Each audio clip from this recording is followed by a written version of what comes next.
गोटे सुंदर कथा आपण मानक कहूँ मन देकी शुणे आज साधुवाणी पवित्र कथाटी कार्तिक मास पंचक समय आज्ञा पंचक समय प्राय सबु लोक आमिष भक्षण करते ना एक कथा आपण माने जानती। अच्छा एवं पंचक समय विधवा बुढ़ी ब्राह्मणी मानक पई एई समयटा गोटे साधनार समय होता है। यही समय से माने नियम निष्ठारे रही ब्रदी व्रत पालन करती कार्तिक व्रत पालन करती पंचक समय रे बहुत शुभ फल मिलता है से यहाँ आगुरु शास्त्र पुराण रे लेखा अच्छी एवं पालन करती मध्य समस्ते आपण माने देखिथिबे कार्तिक व्रत समय रे पंचक समय रे पुरी रे बहुत विधवा मानकर भिड़ हुए है कार्तिक व्रत से माने करती एटा करिबा उचित। एई समयर कथा मन देकी शुणवे आज्ञा गोटे विधवा ब्राह्मणी टीए थिला ये पंचक समय ये पंचक समय रे पोखरी की जाइछि गाधेइबो बोली सकाळु सकाळु जाइछि गाधेइ पड़ी के आसीबो पंचक समय पोखरी रे बुड़ी की गाधौछि बुढ़ी लोक ना गाधौछि एमती गाधेइबा बेले देखिला ता पाखरे पानी भितरे दीटा गड़िश माछ ये खेलुचंती भल जोड़िए गड़िश माछ जो देखिला ये गड़िश माछ को देखी बुढ़ी भाविला माछ जोड़िक जहाँ हेइचंती ताकू जदि कौन उपाय धरिकी निया जाता धरिकी नेला परे ताकू आगे काटी कुटी देकी ताकू तावारे भाजी दिया जाता भाजी सरीबा परे सोरिष मसला देकी टिके आंबुल पकेगी ता दिहरे टिके खटा खटा होगी गोटे झोल हुंता पखाल मुठे धरिकी से झोलटा संगे पखाल मुठाक किया जाता आ भारी स्वादयुक्त हुंता भारी भल लगता। बुढ़ी गड़िश माछ को देखिकी पोखरी पानी ठिया भावुची भाभी सारिला गड़िश माछ तंकर पलैले जे जुआड़े गले पानी रे बुढ़ी उठिला पोछि पाछि हैला सूर्य को नमस्कार कला आइला जेतेबेले घरे आसिकी पहुंचे देखिला एडे एडे मोटा निश रखी दुआर मुहरे गोटे बाड़ी धरिकी जने ठिया होइछि ता दुआर मुहरे बुढ़ी पचारला तमे किए बाबा ये मोटा मोटा निश कालिया लोक कहूँ मते चिन्नु कहला नाई कहला मु होउछि जमराजांक दूत कहला कुआडे आसिलो कहला कुआडे आसिलो नुह तोर पाप बहुत हो गला जमराजा डकैचंती चाल बुढ़ी तू जमक पाकू चाल सेठी कथा हवा कहला अरे बाबा मोर बेल हिन कहला तू किमि जानलु तोर बेल हिछि कि न हिछि खाता खतियान पांजी पतर सब आम पाखे ना तू कौन पांजी रखुचु ना पांजी पड़ुचु चाल आम सागे जमदूत माने बुढ़ी की धरिकी नहीं कि जमराजा पाखे पहुंचे देले जमराजा कहले चित्रगुप्त देख बुढ़ी पांजी चित्रगुप्त पांजी खोलदेला आज्ञा बुढ़ी जहा जी कर पुण्य फल सबु पुण्य गुड़ाक तार आज पलैला कौन पुण्य गला ना बुढ़ी जीवन में जहाँ जी धर्म पुण्य करिथिला धर्म कार्य किछि अतिथि अभ्यागत को खाइबा पीवा को देइथिला मंदिर सफासफी करुथिला मंदिर नियम निष्ठा पालन करुथिला महत कार्य सत कार्य दान पुण्य सब करुथिला सब ठीक थिला किंतु जेते पुण्य करिछि चित्रगुप्त कहउचंती जमकू आज्ञा हंडे पास रे ठोपे किरासिनी पड़िले अवस्था जा हुए ये बुढ़ीर अवस्था सेया हला कौन देख ना ए बुढ़ी आज सकाळे पंचुक समय रे पवित्र पंचक जहाँ को पवित्र बोली कहती लोक माने आमिष स्पर्श करंतिनी ये सहज पुणी बुढ़ी विधवा पुणी ब्राह्मणी आपाई तो कड़ाकड़ी भाव में आईनटा लागू हब ना ये पोखरी रे गाधेला बेले दीटा गड़िश माछ खेलुथले ये देखिकी से माछ को ये बुढ़ी भाविला ये माछ जोड़िक जदि हुंते टिके आंबुल पकेकी सोरिष मसला देकी ताकू टिके राई करंती बा झोल करंती पखाल मुठे खाईदेले केड़े सुंदर लागंता। जम कहले पाप जम कहले घोर पाप ये बुढ़ी एड़े बड़ पाप करिछि सबु पुण्य गुड़ा तार काटी दियो एई पाप रे ताकू नेकी नरक कुंड रे पका। जमदूत जेतबेले बुढ़ी की धरिबा को जाए बुढ़ी कहला र र र आज्ञा जमराज मणिमा जम कहले हाँ बुढ़ी कहला मु कौन पाप कली तू पंचुक समय भाविलु परा मु गड़िश माछ नहीं झोल करी खाइबी पुणी विधवा ब्राह्मणी तू एटा पाप नुह घोर पाप। बुढ़ी कौच आज्ञा मुझे सीना भाविचे मु कौन खाई कि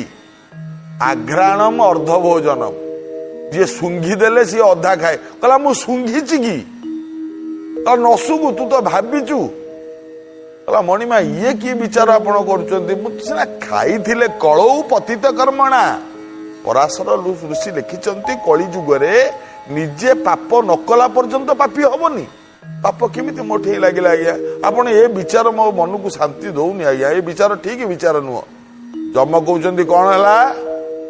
अरे मते सारा संसार कहे मु धर्मराज द्वादश भागवत भितर सभा शेष देखिबू मो ना अच्छी स्वयंभू नारद शंभु कुमार कपिल मनु प्रहलाद जनक भीष्म बलि बयासकीर वयम। संस्कृत भागवत वेद व्यास लिखिंट जो जम होचंती धर्मराज जी जीवन सारा केवल न्याय विचार करी आसी पापी की दंड देइछि पुण्यात्मा मान को छाड़ी देइछि कौ पापीर कौ नरके पड़ा उचित से विचार जमी मु ठीक से करी आसी आज तते आनिक मु भूल करी भाବୁचु नाई तू भूल करिचु दंड पाइबु भाबिलु माने खाइलु आ भाबिलु माने पाप हैला तेणु तू नरक कुंडरे पड़िबु प्रस्तुत हो जा। एठी बुढ़ी कहला कहला आज्ञा मते आपणकर एरिया रे मु अच्छी आपणक आयत भितर मु अच्छी आपण माने मते नहीं नरक कुंड पकई देबे मु मना करूनी आज्ञा किंतु गोटे कथा ये विचार रे मु संतुष्ट नुह। जदि आम गाँ बुढ़ी कहूची जदि आम गाँ निधि साहू जदि था ना विचारटा केमती करता देखी था जम अनेले कहले तम गाँ निधि साहू अरे सी कौन मोठू बड़ विचारक कहला आज्ञा ता भलिया विचारक आम राज्य रे कई ना ता विचार ठू बड़ विचार आम राज्य रे कई करें ठीक अच्छी दूत ना आज्ञा जा निधि साहू को डाकी आण सी आज जम दरबार विचार कर सतरे निधि साहू आसव जम दरबार विचार कर जम राजा बसता थाऊ एडे बड़ विचारक अच्छा पुणी निधि साहू कर विचार ये बुढ़ीर विचार माछ खाइब बोली लोभ कर विचार कर कौन हम विरति विरति पर स्वागत। प्रिय दर्शक बंधु जमदूत गले निधि साहू को डाकिकी आनिबे जमराजा दरबार रे सीए करिबो विचार। देखंतु आज्ञा जी सारा संसार विचार करे गोटे मर्त्यपुर बुढ़ाटीए सीए जीव विचार करने आउ ये निधि साहू ना जो बुढ़ी कही निधि साहू हूँ से गाँव सबुठु बड़ कृपण निधि साहू बुढ़ा 5 पुओ 5 बोहूरे घर जमदूत जाई पहुंचले निधि साहू घरे आउ रोकठोक कथा कहे निधि साहू पचारे यहाँ निधि साहू घर वो कहला हाँ कहला तुम बापा को टे डाक निधि साहू बाहर को आइले कौन है बाबू किए तमें आज्ञा मु जमराजा दूत बुढ़ा दीपादे पछकू घुची गला कहला कौन जमदूत ना हाँ मो पाखे कौन काम मोर तो टाइम ହେଇନି नाई आज्ञा आपण को आम नबाकू आसीनु आउ आपण को एया कहबाकू आसीचु जे आपणकर सम्मान बढ़ीगला माने जमराजा दरबार रे आपण जज होगी विचार देवे विचार करिवे जमराजा दरबार डकरा आसी चलतु आज्ञा निधि साहू कहले मोर तो जीवार नहीं कहला कहीं कहला बाबा मु जदि गोटे दिन जीवी मो बिलटी सियाड़े मरिबो मो गाई पाखरु कई क्षीर दुही पारिबेनी मो काम गुड़ाक सब कर किए तुम सागर गले तुम जम कौन मत पाउना देवे आज दिनकर खर्च अरे हे बाबू लोक मैंने चाहती स्वदेहर स्वर्ग को जीवाई कहीं जापारती तुम पाखे सौभाग्य आपे आपे पहुंची मना कहीं कर हाँ जदि भलरे न जीव ताले मंदिर आम नहीं जीवु तुम किछि करि परिबोनी। बुढ़ा भाविला सत्य तो आंक हाथ में बहुत क्षमता अच्छी ना ये जा चाहिए से करदे हौ बाबा जीवा आ टे बस मैं बारंडा रे बस मु जाए टे गाधुआ पाधुआ करके आसे टे कौन खियापिया कर दिए तापर जीवा आ बुढ़ा गले गाधुआ पाधुआ सारी खियापिया कर सारी बुढ़ा आसिक पहुंचला जमदूत पाखे कहला बाबा जीवा कहला हाँ चल ଯିବା କୁଆଡିକି ଆମେ କଣ ଚାଲିକି ଯିବା କି ଏଇଠୁ ତ ଉପରକୁ ଉଠିବା ଆଉ କଣ ମୋ ହାତକୁ ଧର ଯମଦୂତଙ୍କ ହାତକୁ ଧରିଲା ବୁଢା ଉଠିଲେ ସେଇଠୁ ଉପରକୁ ସ୍ୱର୍ଗକୁ ଯାଉଛନ୍ତି ନା କିଛି ବାଟ ଗଲା ପରେ ବୁଢା କହୁଛି ଯମଦୂତକୁ କହିଲା ତଳକୁ ଅନେଇଲ କହିଲା ହଁ କହିଲା ଏଇଟା କଣ ଦେଖୁଛ କହିଲା ଏଇଟା ପୁରୀ ଜଗନ୍ନାଥଙ୍କ ମନ୍ଦିର ବୁଢା କହୁଛି ଜାଣିଲ କହିଲା କଣ ଏଇ ଯୋଉ ଜଗନ୍ନାଥ ମନ୍ଦିର ନୁହଁ ଯମଦୂତ କହୁଛି ହଁ ବୁଢା କହିଲା ଏଇ ଜଗନ୍ନାଥ ମନ୍ଦିରଟା ମୁଁ ତିଆରି କରିଛି କହିଲା କଣ କହିଲା ହଁ ଆଉ ଟିକେ ଉପରକୁ ଚାଲ ଗଲେ ଉପରକୁ ଏଇଟା କଣ ଦେଖୁଛ କହିଲା ଏଇଟା ଆମେରିକାଟା କହିଲା ଏଇଟା କଣ ଦେଖୁଛ ଏଇଟା ୱାସିଂଟନ ତା ରାଜଧାନୀ କହିଲା ଏଇ ୱାସିଂଟନ ଟାକୁ ମୁଁ ତିଆରି କରିଛି କହିଲା ହଁ ଆଉ ଟିକେ ଉପରକୁ ଚାଲ କଣ ଦେଖୁଛ ନା ଏଟା ଜାପାନ ଏଟା ଟୋକିଓ ସହର କହିଲା ଏଇଟାକୁ ମୁଁ ତିଆରି କରିଛି କହିଲା ହଁ ଆଉ ଏଇଟା ହେଲା ରେଭେନ୍ସା ବିଶ୍ୱବିଦ୍ୟାଳୟ ଏଇଟା ମୁଁ ତିଆରି କରିଛି ଏଇଟା କଟକ ବଡ ମେଡିକାଲ ଏଇଟା ମୁଁ ତିଆରି କରିଛି ଓ ନିଧି ବାବୁ ତମେ ଏତେ କାମ କରୁଛ ମୁଁ କରିବିନି ନା ସେଇଥିପାଇଁ ପାର ଲୋକମାନେ ମତେ ଭଲ ବିଚାରକ ବୋଲି କହନ୍ତି ମୁଁ ବହୁତ କିଛି କରିଦେଇଛି ଆଜ୍ଞା କୋଣାର୍କ ମନ୍ଦିର ମୁଁ ତିଆରି କରିଛି ଏଟା ସବୁ ମୁଁ ତିଆରି କରିଛି ମହାନଦୀରେ ଯୋଉ ପୋଲଟା ହେଇଛି ଲୋକମାନେ ଯାଇପାରୁନଥିଲେ ମୁଁ ତିଆରି କରିଛି ସବୁଗୁଡା ମୁଁ କରିଛି ଯମଦୂତ ନେଇକି ପହଞ୍ଚିଲେ ସ୍ୱର୍ଗରେ ବାଟ ଯାକ ଯମଦୂତ ଭାବୁଛି କେଡ ବଡ ପୁଣ୍ୟାତ୍ମା ଲୋକଟିକୁ ସାଙ୍ଗରେ ନେଇକି ଆସୁଛି ଏତେ କାମ ଗୁଡିଏ କରିଛି ଏ ବୁଢା ଦୁଆର ମୁହଁରେ ପହଞ୍ଚି ଗଲେ କହିଲେ ଭିତରେ ଯମରାଜା ଅଛନ୍ତି ଆପଣ ଯାଆନ୍ତୁ ଏଇଠୁ ଥାଇକି ନିଧି ବୁଢା ହାତ ଯୋଡିକି ଜୟ ଯମରାଜା କି ଜୟ ହୋ ଯମରାଜା କି ଜୟ ହୋ କହିକି ଭିତରକୁ ପଶିଲା ଯମ ଅନେଇ ଦେଲେ ଯାହା ହଉ କେହି ଜଣେ ତାଙ୍କ ଜୟ ଧ୍ୱନି ଦେଲା ଆଉ ଟିକେ ନିଶରେ ହାତ ମାରିଦେଲେ ଯମରାଜା ନିଶକୁ ଟିକେ ମୋଡିଦେଲେ ବୁଢା ଗଲା ହାତକୁ ଯୋଡି ନିଧି ସାହୁ ଲମ୍ ତମ୍ କି ଗୋଡ ତଳେ ପଡିଗଲା ଆଜି ମୋର ସୌଭାଗ୍ୟ ମୁଁ ଆଜି ଆପଣଙ୍କୁ ଦର୍ଶନ କଲି ପ୍ରଭୁ ଅହୋଭାଗ୍ୟ ପ୍ରଣାମ ଯେତିକି ଖୋସାମତିଆ କଥା ଥିଲା ସବୁଗୁଡାକ ଯମଙ୍କ ପାଖରେ ନିଧି ବୁଢା କହିଦେଲା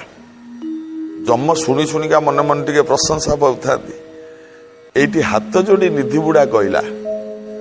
ଆଜ୍ଞା ମତେ କାହିଁ ଡାକିଲେ ମୋ ଦେଇ କଣ କାମ କହନ୍ତୁ ଯମରାଜା କହିଲେ ଆଚ୍ଛା ତମ ନାଁଟା ନିଧି ସାହୁଟି କହିଲା ଆଜ୍ଞା କହିଲା ଆଚ୍ଛା ତମ ଗାଁରେ ତମେ ଭଲ ବିଚାର କର କହିଲା ନାଇଁ ଆଜ୍ଞା ମୁଁ କିଏ ବିଚାର କିଏ ଆପଣ ହଉଛନ୍ତି ବଡ ବିଚାରପତି ଧର୍ମାବତାର ଆପଣ ମୁଁ କିଏ ବିଚାର କିଏ ଆଜ୍ଞା କହିଲା ନାଇଁ ଏ ବୁଢୀକୁ ମୁଁ ଡାକିକି ଆଣିଛି ତ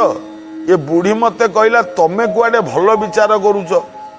ସେଇଥିପାଇଁ ବୁଢୀର ମନ ବୁଝିବାକୁ କାଳେ ମୋ ବିଚାର ଭୁଲ ହେଇଛି ମୋ ବିଚାର ଅପେକ୍ଷା ତମେ କୁଆଡେ ଭଲ ବିଚାର କରିବ ସେଇଥିପାଇଁ ତମକୁ ଡକେଇକି ଅଣା ହେଇଛି ନିଧି ସାହୁ କହିଲା କଣ ହେଇଛି ଆଜ୍ଞା କୁହନ୍ତୁ ଯମ କହିଲେ ଏ ଯୋଉ ବୁଢୀ ଏ ତମ ଗାଁର ନା ହଁ ଏ ଆମ ଗାଁ ପା ଆମ ଘର ପାଖରେ ତାଙ୍କ ଘର ବୁଢୀ କହୁଛି କହିଲା ଇରେ ନିଧି ମତେ ଚିହ୍ନି ପାରୁଛୁ କହିଲା ହଁ ମା ତତେ ମୁଁ ଚିହ୍ନି ନା ନିତି ସକାଳୁ ତୋ ବାଡିକୁ ଯାଇକି ମୁଁ ଫୁଲ ତୋଳିକି ଆଣେ ଆଉ ତୁ ସେ ଅମୁକେଇ ମା ନୁହଁ କି ତୁ ଆଉ ମୁଁ ପରା ତୋ ବାଡିରୁ ନିଜେ ଯାଇକି ଫୁଲ ତୋଳିକି ଆଣେ ସକାଳୁ ଆଉ ମୁଁ ତତେ ଚିହ୍ନେ ନା ଏ ବୁଢୀ ଆଜି ସକାଳେ ପଞ୍ଚୁକ ସମୟ ଏ ପଞ୍ଚୁକ ସମୟରେ ଏ ବୁଢୀ ଗାଡିଆକୁ ଗାଧେଇବାକୁ ଗଲା ଦିଟା ଗଡିଶ ମାଛ ଖେଳୁଥିଲେ ତାଙ୍କୁ ଦେଖିକି ଏ ଭାବିଲା ଏ ମାଛ ଦିଟାକୁ ନେଇ ଯଦି ଟିକେ ବେସର ପକେଇକି ଆମ୍ବୁଲ ପକେଇକି ଝୋଳ କରାଯାଏ ପଖାଳ ଦିଟା ଭଲ ଯିବ ଇଏ ଭାବିଲା ପଞ୍ଚୁକ ଭଳିଆ ପବିତ୍ର ସମୟରେ ପବିତ୍ର ଦିନରେ ପାଣି ହଉଛି ମା ଗଙ୍ଗା ହଉଛି ପାଣି ଗଙ୍ଗା ଗର୍ଭରେ ଠିଆ ହେଇ ମାଛ ଗୁଡାକୁ ଦେଖି ଏତେ ଲାଳସାର ବଶବର୍ତ୍ତୀ ହେଇକି ବିଧବା ବୁଢୀ ବ୍ରାହ୍ମଣୀ ତୁ ପୁଣି ତୁ ଭାବୁଛୁ ମୁଁ ମାଛ ଖାଇବି ପଞ୍ଚୁକ ସମୟରେ ପାପ ହବନି ମୁଁ କଣ ଭୁଲ କରିଛି ବିଚାର ତାକୁ ନେଇ ଆସିଛି ନର୍କ କୁଣ୍ଡରେ ପକେଇବାକୁ ନିଧି ବାବୁ ତମେ କୁହ ନିଧି ଠିଆ ହେଇଥିଲା କହିଲା ରାମ ରାମ ରାମ ରାମ ରାମ ରାମ ଇଏ କଣ ପ୍ରଭୁ ଆପଣ ଠିକ ବିଚାର କରୁଛନ୍ତି ଏ ବୁଢୀ କି ଗୋଟେ ନର୍କ ନୁହଁ ତାକୁ 6-7ଟା ନର୍କରେ ବୁଡେଇକି 8-10ଟା ନର୍କରେ ପକେଇବା କଥା ବୁଢୀ ଅନେଇଲା କହିଲା ଆରେ ନିଧି ଇରେ ତତେ ଭଦ୍ର ଲୋକ କରିକି ପରା ମୁଁ ଡକେଇଥିଲି ତୁ ମୋ ବିରୁଦ୍ଧରେ କହୁଛୁଟି କହିଲା ମା କଣ କରିବି ଯୋଉଟା ସତ ନା ତାପରେ ଧର୍ମରାଜ ଯୋଉ ବିଚାର କରିଛନ୍ତି ସେ ବିଚାର ଉପରେ ଟିପ ଦବାର କ୍ଷମତା ସଂସାରରେ କାହାରି ନାହିଁ ସେ ଯାହା କରିଛନ୍ତି ଠିକ ବିଚାର କରିଛନ୍ତି ମା ତୁ କାହିଁ ଏମିତି କରୁଥିଲୁ ବୁଢୀ ଆଉ କିଛି କହିଲାନି କହିଲା ମୁଁ ତ ଅର୍ଜିଛି ଚାଣ୍ଡାଳି ତତେ ଡକେଇଛି ତୁ ମୋ ବିରୁଦ୍ଧରେ କହିବୁନି କାହା ବିରୁଦ୍ଧରେ କହିବୁ ଯମରାଜା ଆଉ ଟିକେ ନିଶରେ ହାତ ମାରିଦେଲେ ଯମ ଖୁସି ହେଇକି ନିଧି କହିଲେ ଆଚ୍ଛା ନିଧି ବାବୁ ତମର କଣ ଇଚ୍ଛା ଅଛି ବର ମାଗ ମୁଁ ଦେବି। ତମେ ଆଜି ମୋ ସପୋର୍ଟରେ ରାୟ ଦେଇଛ, ଇଚ୍ଛା କଣ ଅଛି କୁହ। ନିଧି ବୁଢା କହିଲା ଆଜ୍ଞା କଣ ବର ଦେବେ ଆପଣ, କିଛି ଦିଅନ୍ତୁନି, ମୋର କିଛି ଦରକାର ନାହିଁ। କହିଲା କିଛି ମାଗ। କହିଲା ଯଦି ପ୍ରଭୁ ମାଗିବି ମତେ ଏଇଆ ଦିଅ ନା କଣ। ନା ସତରେ ଯମପୁର ଆଇଛି, ଆଉ କଣ କେବେ ଆସିବି ନା। ଗୋଟେ କାମ କରନ୍ତୁ ନା କଣ, ନା ମୋ ଆୟୁଷଟା କେତେ ଅଛି, ମୋ ପାପ ପୁଣ୍ୟ କେତେ ଅଛି, ଟିକେ ମୋ ପାଞ୍ଜିଟା ମତେ ଟିକେ ଦେଖେଇ ଦିଅନ୍ତେନି। କହିଲା ହଁ ଚିତ୍ରଗୁପ୍ତ ଦେଖ ନିଧି ବୁଢାର ପାଞ୍ଜି। ଚିତ୍ରଗୁପ୍ତ ଦେଖିଲା ନିଧି ବୁଢାର ପାଞ୍ଜି। ଯେତେବେଳେ ଖୋଲି ଦିଏ ପୃଷ୍ଠା, ନିଧି ବୁଢା ହଁ ଆଜ୍ଞା ନିଧି ବୁଢା ଦେଖ ପାପ କେତେ ପୁଣ୍ୟ କେତେ। ଚିତ୍ରଗୁପ୍ତ ଦେଖିଲେ କହିଲେ ମଣିମା ନା ହଁ ନିଧି ବୁଢା ଯିଏ ଆଙ୍କର 1 ପଇସାରେ ପୁଣ୍ୟ ନାହିଁ, ପୃଷ୍ଠା ସାରା ଖାଲି ପାପ। ଯମ କହିଲା ହଇଓ ତମେ ଏଡେ ପାପି। ନିଧି ବୁଢା କହିଲା କିଏ କହିଲା ମୁଁ ପାପି? ହେ ମୁଁ ପାପି ନୁହଁ, ଏଟା ଭୁଲ ଲେଖିଛ ତମ ଚିତ୍ରଗୁପ୍ତ ପାଞ୍ଜିରେ। କହିଲା ଆରେ ଚିତ୍ରଗୁପ୍ତ ପାଞ୍ଜି ଭୁଲ ହୁଏନି। କହିଲା ତମେ ଭୁଲ, ମୁଁ ପାପି ନୁହଁ। କହିଲା କେମିତି ପାପି ନୁହଁ? କହିଲା ଆଜ୍ଞା ଦେଖନ୍ତୁ ଆଜ୍ଞା,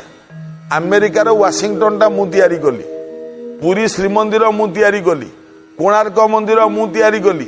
ଛୁଆ ପାଠ ପଢିବେ ବୋଲି ରେଭେନ୍ସା ବିଶ୍ୱବିଦ୍ୟାଳୟ ମୁଁ ତିଆରି କଲି, ଯେତେ ବଡ ବଡ ମେଡିକାଲ, ଯେତେ ସ୍କୁଲ କଲେଜ ମନ୍ଦିର ଏଗୁଡା ସବୁ ମୁଁ କରିଛି ଆଜ୍ଞା। ଆଉ ମୋର ପାପ ଏଗୁଡା କାହିଁ ପୁଣ୍ୟ ମୋ ଖାତାରେ ମୋର ନାଁ ଚଳିଲାନି। ଯମ କହିଲା ହଇଓ ବାବୁ ମିଛ କାହିଁ କହୁଛ, ଏଗୁଡା ତମେ କରିନା? ହଁ। କହିଲା ହଁ ନକଲି ତ ନାହିଁ, ମୁଁ ତ ଭାବିଛି କରିବି ବୋଲି। କହିଲା ଆରେ ଭାବିଲେ କଣ ପୁଣ୍ୟ ହୁଏ? କହିଲା ଆଜ୍ଞା ଯଦି ଭାବିଲେ ପୁଣ୍ୟ ନ ହୁଏ, ଏ ବୁଢୀ କାଲି